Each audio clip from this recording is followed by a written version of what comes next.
सोचने वाली बात है। क्या एक घर का श्राप पीढ़ियों तक बना रह सकता है? हॉरर फिल्म बीजल में कुछ ऐसी ही कहानी है। आइए आज इसके राज की परतों को एक एक करके खोलते हैं। फिल्म शुरू होती है और जो पहली लाइन सुनाई देती है वो है, मुझे भूख लगी है। अब ये सुनने में तो बिल्कुल आम सी बात लगती है ना? लेकिन जिस तरह से और जिस जगह पर ये बात कही जाती है, बस वहीं से आने वाले खौफ की नींव रखी जाती है। तो चलिए समय में पीछे चलते हैं। साल था 1966। यहाँ एक माँ की अजीब सी भूख से एक ऐसे सिलसिले की शुरुआत होती है, एक ऐसे श्राप की जो आने वाली न जाने कितनी पीढ़ियों को अपनी चपेट में ले लेगा। जरा तसव्वुर कीजिए, एक छोटा सा बच्चा है, अपनी माँ को ढूंढ रहा है और वो उसे कहाँ मिलती है? बाथरूम की एक अलमारी में, किसी जानवर की तरह छिपी हुई दुबकी हुई। उसकी आंखों में एक अजीब सा डर है और होठों पर बस एक ही बात, मुझे भूख लगी है। यही वो पल है जब उस घर में खौफ अपनी पहली दस्तक देता है। वो मासूम बच्चा अपनी माँ के लिए एक सेब ले आता है, लेकिन उसकी माँ की भूख वो सेब से मिटने वाली नहीं थी। वो कुछ और ही मांग रही थी। और अगले ही पल स्क्रीन पर जो होता है वो देखकर किसी के भी रोंगटे खड़े हो जाएं। एक माँ अपने ही बच्चे को अपनी भूख का शिकार बना लेती है। और बस ये एक घटना साबित कर देती है कि इस घर में कोई मामूली नहीं, बल्कि एक बहुत ही भयानक शैतानी ताकत का साया है। अब सीधा 21 साल आगे चलते हैं। साल है 1987। उसी घर का अंधेरा, वही खौफ, अब एक नए रूप में सामने आता है। इस बार कहानी का सेंटर पॉइंट है बेसमेंट में छिपे कुछ टेप्स और एक नया किरदार जिसका नाम है हैरोल्ड। तो सीन में एंट्री होती है हैरोल्ड की। हैरोल्ड एक ऐसा आदमी है जिस पर अपनी ही पत्नी की रहस्यमयी मौत का इल्जाम है। वो कहता है कि वो बेगुनाह है और अपनी बेगुनाही साबित करने के लिए वो एक कैमरामैन को हायर करता है ताकि वो उसकी कहानी, उसकी डॉक्यूमेंट्री रिकॉर्ड कर सके। हैरोल्ड अपनी सफाई में एक बहुत ही अजीब बात कहता है। वो कहता है, पुलिस को मेरे खिलाफ कोई सबूत मिल ही नहीं सकता क्योंकि मेरी पत्नी के शरीर पर जो काटने के निशान थे वो मेरे दांतों से मैच ही नहीं करते। असल में वो इंसानी दांतों के निशान थे ही नहीं। तो यहाँ एक बड़ा सवाल खड़ा हो जाता है, अगर हैरोल्ड कातिल नहीं था तो फिर आखिर कातिल था कौन? लेकिन कहते हैं ना, कैमरा कभी झूठ नहीं बोलता। असली सच तो उस टेप में कैद हो जाता है। जब कैमरामैन अकेले में उस फुटेज को रिव्यू करता है तो उसके पैरों तले जमीन खिसक जाती है। वो देखता है कि बेसमेंट में हैरोल्ड के ठीक पीछे अंधेरे में एक अजीब भयानक परछाई छिपी हुई थी। मतलब साफ था, हैरोल्ड उस बेसमेंट में अकेला नहीं था। और फिर पलक झपकते ही पूरा खेल पलट जाता है। कैमरामैन की जब आंख खुलती है तो वो खुद को एक कुर्सी से बंधा हुआ पाता है। हैरोल्ड ने उसे पानी में नशा दे दिया था। उसका वो मासूमियत का नकाब अब उतर चुका था। अब साफ हो चुका था कि ये कोई डॉक्यूमेंट्री नहीं बल्कि एक शिकार था, और शिकारी हैरोल्ड था। अब हैरोल्ड उस घर का वो घिनौना राज उगलना शुरू करता है जिसे सुनकर किसी की भी रूह कांप जाए। वो बताता है कि उस घर के नीचे सदियों से बीजल नाम की एक चुड़ैल रहती है। उसे जिंदा रहने के लिए इंसानी बलि चाहिए। हैरोल्ड तो बस उसका एक सेवक था जो उसके लिए शिकार लाता था। अपनी पहली पत्नी भी उसी को खिलाई थी और अब उसकी नई पत्नी भी इस काम में उसके साथ है। और उनका अगला शिकार, वो बेचारा कैमरामैन।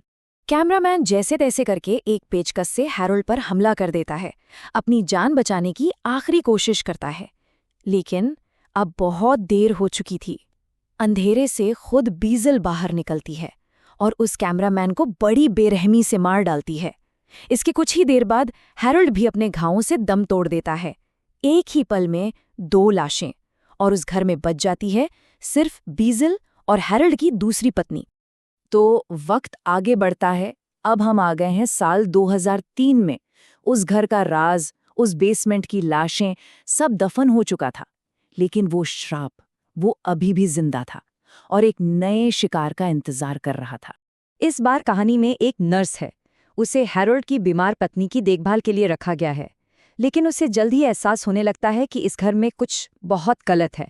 उसे पिछली केयरटेकर शार्लेट का छोड़ा हुआ एक टेप रिकॉर्डर मिलता है। जब वो उसे सुनती है तो उसमें शार्लेट के साथ एक अजीब गैर इंसानी आवाज़ भी होती है।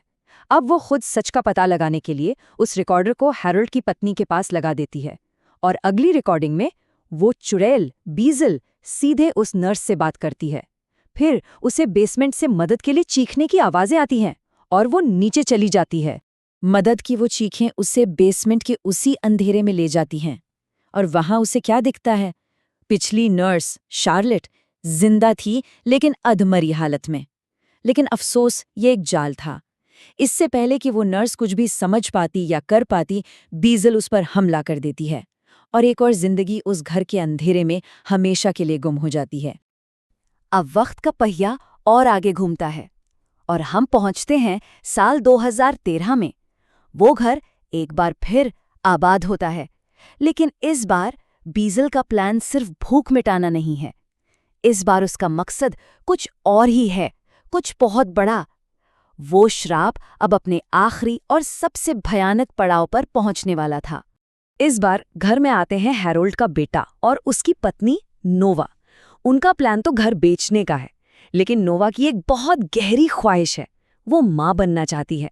उसका पति इसके लिए तैयार नहीं है और नोवा को इस बात का जरा भी अंदाजा नहीं था कि उसकी यही तड़प, यही ख्वाहिश उसे उस शैतान का सबसे आसान निशाना बना देगी। और यहीं पर बीजल की असली ताकत सामने आती है।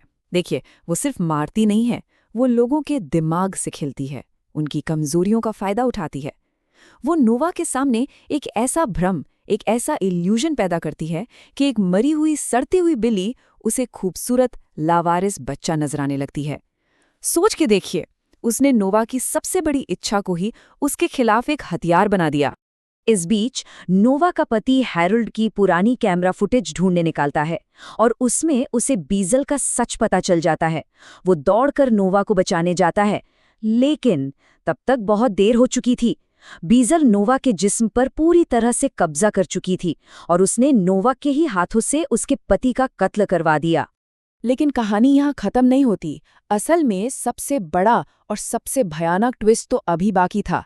पता चलता है कि नोवा अब प्रेग्नेंट है। मतलब उसके पति का कत्ल बीजल के प्लान का एंड नहीं था, वो तो शुरुआत थी। उसका असली मकसद तो नोवा के शरीर को इस्तेमाल करना था ताकि वो अपने बच्चे को इस दुनिया में ला सके।